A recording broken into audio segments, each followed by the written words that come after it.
Welcome back to Sophie and Jumong, Part 31. Make sure to hit that subscribe button and tap the notification bell so you won't miss any part.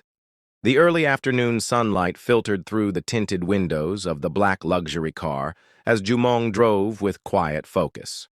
Beside him, Sophie sat silently, one hand resting gently over her stomach, the other intertwined with his. Her lips curved into a thoughtful smile every time she caught him glancing sideways at her. The air between them felt soft, trembling with anticipation and quiet joy. They arrived at the private hospital, a place Jumong trusted completely. The valet opened Sophie's door with a respectful nod, and Jumong was already at her side, his hand warm on her lower back as he guided her in. Every member of the hospital staff bowed politely as they passed. Sophie's eyes widened. They knew him. She had guessed it before, but now it was confirmed. This place wasn't just a hospital. It was his. Inside the VIP wing, a soft-spoken nurse led them to the private scan room. Dr. Hana, a woman in her early 40s with a calm, maternal presence, greeted them with a smile that reached her eyes. "You're in good hands," Jumong whispered to Sophie as he kissed her cheek. Sophie lay back nervously. Jumong stood beside her, holding her hand, brushing his thumb gently along her knuckles. Dr. Hana applied the gel and placed the probe on Sophie's abdomen. Within seconds, the room was filled with the soft, rhythmic sound of a heartbeat. "There it is," the doctor smiled. "You're 6 weeks along. The heartbeat is strong, steady. Everything looks perfectly healthy." Sophie gasped. Her eyes filled with tears, and her hand instinctively flew to her mouth. Jumong's jaw clenched, eyes misting as he stared at the screen. He couldn't speak for a moment. The tiny flicker of life on the monitor felt larger than the universe. "That's our baby?" Sophie whispered. He nodded slowly. "Yes, that's our future." Dr. Hana continued, explaining the size of the embryo, the development stages, the estimated due date. But their minds were far beyond her voice, captured in the wonder of that moment. The heartbeat filled the room, and time stood still. When they stepped back into the hallway, hand in hand, they knew everything had changed. "We'll move the wedding," Jumong said softly. "Let's do it next week. I want us married before morning sickness and fatigue take over your days. And I want to make it special for you, while you're still feeling well." Sophie blinked in surprise, but then smiled. "Next week?" He nodded. 5 days from now, Namibia. Everyone who matters will come. We'll keep it simple but beautiful."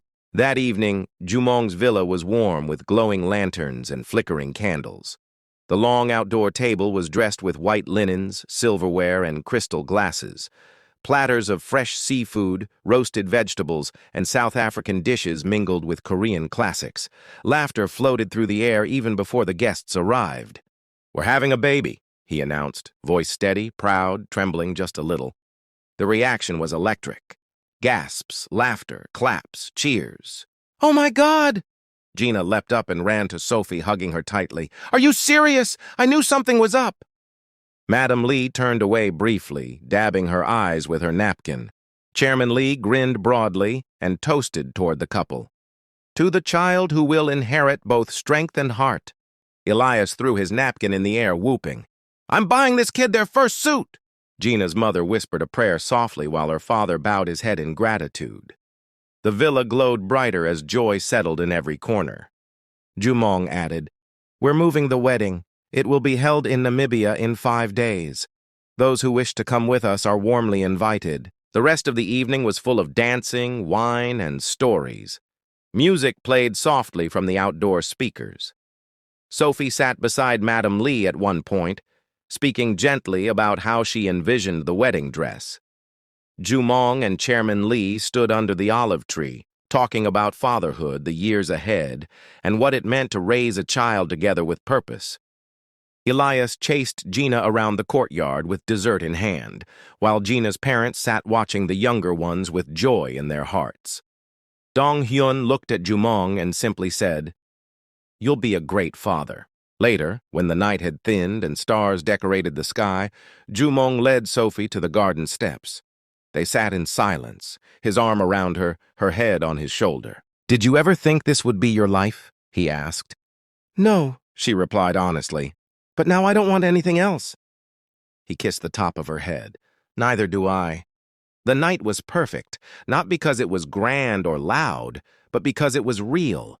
A family was forming, a future was beginning, and every heartbeat, Sophie's, Jumong's, and the tiny one they had just heard, was beating to the same rhythm. In the quiet morning light of Namibia, Sophie's mother stood on the front porch, arms folded as the first rooster crowed. The air still held a slight chill, but her heart was warm and racing. Her daughter was coming home.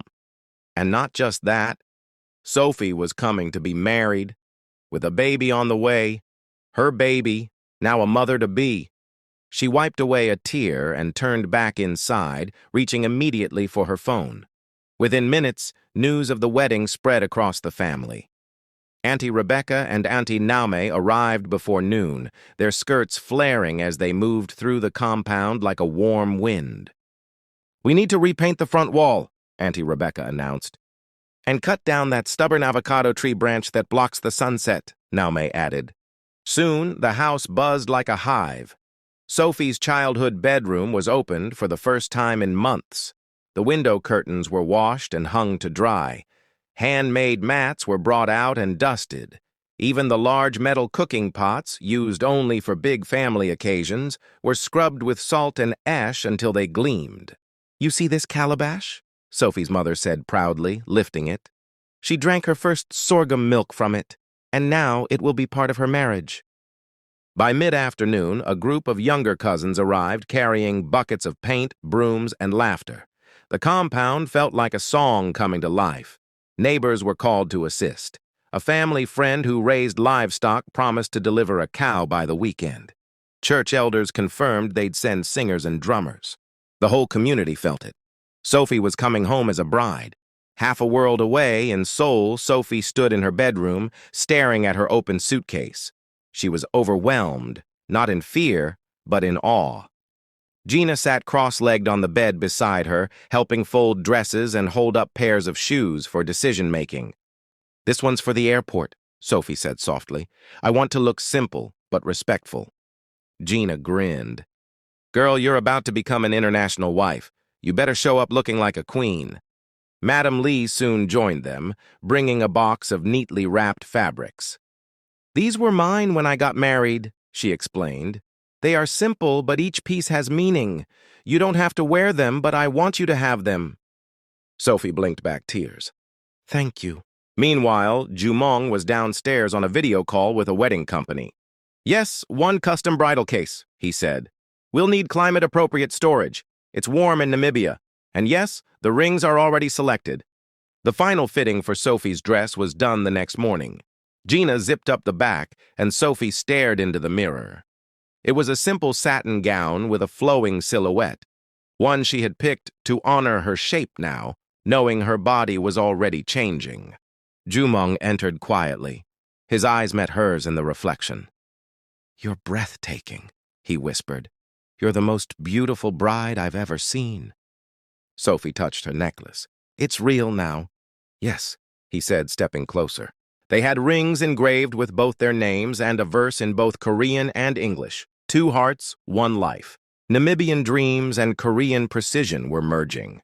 They were going home. They were going to say I do a time, surrounded by roots, tradition, and family.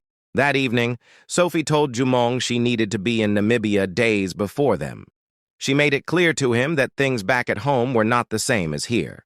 She explained further that she wanted to help her mother with the preparation. Jumong felt sad, but when he looked at her, he saw how determined she was. "So you want to go ahead of us?" Sophie stepped closer, reaching out to hold his hand. "Only by a few days. You'll come right after. The others too. But I'll be home. I'll prepare everything. I'll wait for you." Jumong didn't let go of her hand, but his eyes lowered slightly. He was trying to be brave, but she could see the quiet ache behind his expression. She had seen it before, when he held her during hard moments. But now the ache wasn't for her. It was because of her. "You're going to be on the other side of the world," he said finally, voice barely above a whisper. And this time, you're carrying our child. Sophie stepped closer and rested her forehead lightly against his chest. You're the one who taught me courage, remember? He gave a half laugh, but it was laced with something bittersweet. I know, he said. I know it makes sense. You're right. You'll be with your mother. You'll be safe. But, he paused. I've never not had you nearby. I've never had to fall asleep wondering how you are in a different country. Sophie looked up at him. It's only a few days. Only a few days, he echoed, then added gently, that will feel like years. They were quiet for a while, standing like that, just the two of them in the soft glow of the villa, while the world outside prepared for celebration. Finally, he took both her hands in his and kissed them. Promise me you'll let me know how you feel.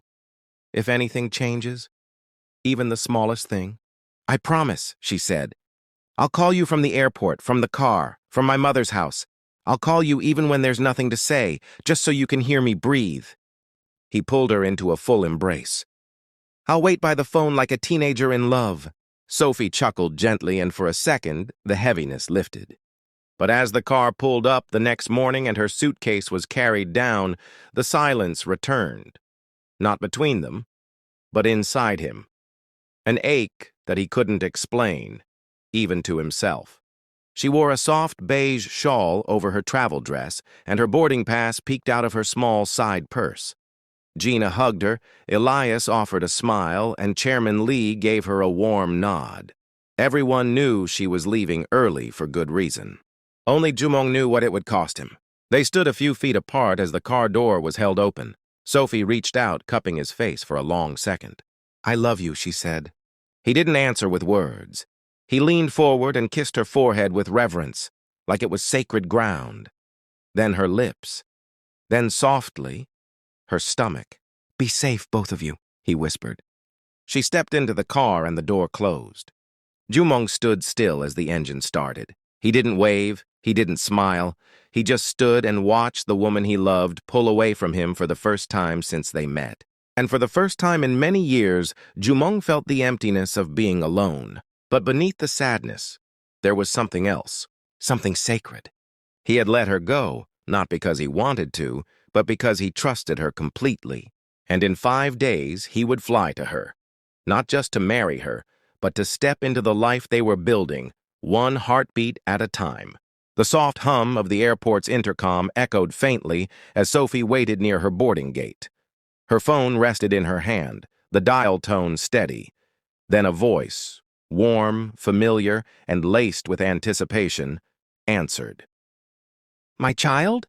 Sophie smiled, tears already prickling her eyes. Mama, I'm on my way. A joyful breath followed. We're waiting. I told your uncle to bring the big car. 3 suitcases, right? 4, Sophie laughed gently, glancing at the line of suitcases beside her. 3 for the dresses and 1 for the rest. Her mother chuckled. I can't wait to see you. I've missed you, my Sophie, and the house is ready. You'll see. Your room looks new again, just like the first time you went to university. Sophie closed her eyes. Thank you, Mama. I'm bringing everything we need. Dresses for the white ceremony, the Namibian fabrics, even the heels I swore I'd never wear again. And how is our son-in-law? Her mother asked, lowering her voice with warmth.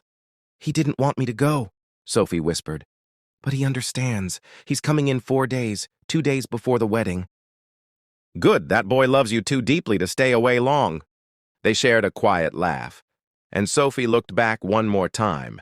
Jumong had already left after walking her in, but his presence still lingered in her chest. He had placed a warm envelope of cash, documents, and handwritten notes of reminders into her bag that morning, along with a sealed box labeled, Open in Namibia. Her flight was called. Sophie stood, pulling her carry-on with one hand and placing the phone gently back into her purse.